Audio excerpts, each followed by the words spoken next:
I've got this '06 CLS55. It came in, this car would not crank, it would not start, it would not communicate.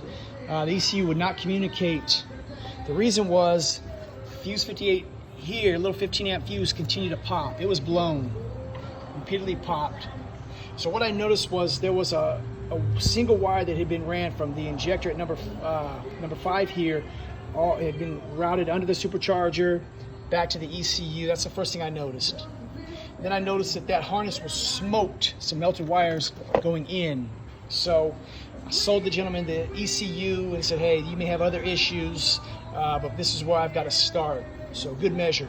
So never commit yourself to something like this to where that's going to solve the problem. So the new harness has already been installed, but I've got issues. So the old harness is here. I had to see what was going on. I just don't see wiring issues on this chassis. So I had to see what was going on. But anyway, here's the wire that was ran, individual wire, real sloppy job, right into that injector. He took and made the effort to actually route that under the intake manifold, under the supercharger, and that single wire went back to the ECU. So it also had then melted wires going in to that ECU, as you can see here. So I knew we had a big issue with that harness, so it was replaced. But then I had to see why. So here's the real issue. All that corrosion in there. This was not a salvageable harness. This thing needed to be replaced, not repaired.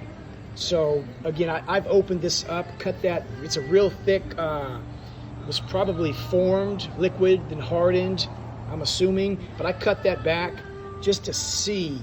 So in the future, I know I wouldn't have fixed this anyway, it would have been replaced, but this one should have never been fixed. So we, at that time, replaced all the associated gaskets.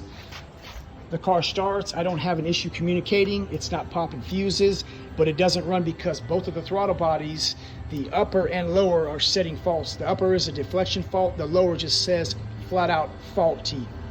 So what I did is I ordered those throttle valves, plugged them in just to see if the faults would go away, because they would not clear before, and those faults go away. So I know that these have been shorted out.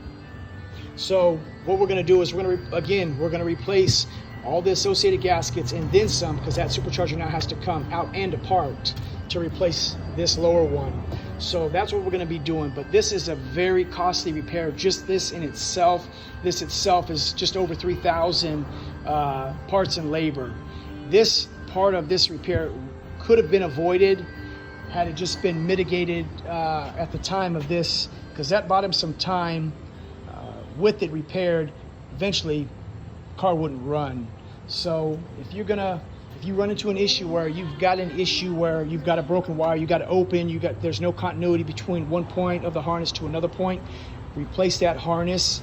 This is likely what you're going to find, unless you see something else. But if you can't see the source of that short, source of that open wire, replace the whole unit and save yourself the hassle, save yourself a lot of money, so that you don't end up like this, having to replace all these parts, because this will be replaced. And again, I let the gentleman know when I replace the harness that there may be other issues, in good measure, because there are. So I'm going to replace this, and then we're going to recheck. But my goal is to get this car running, and that's the plan.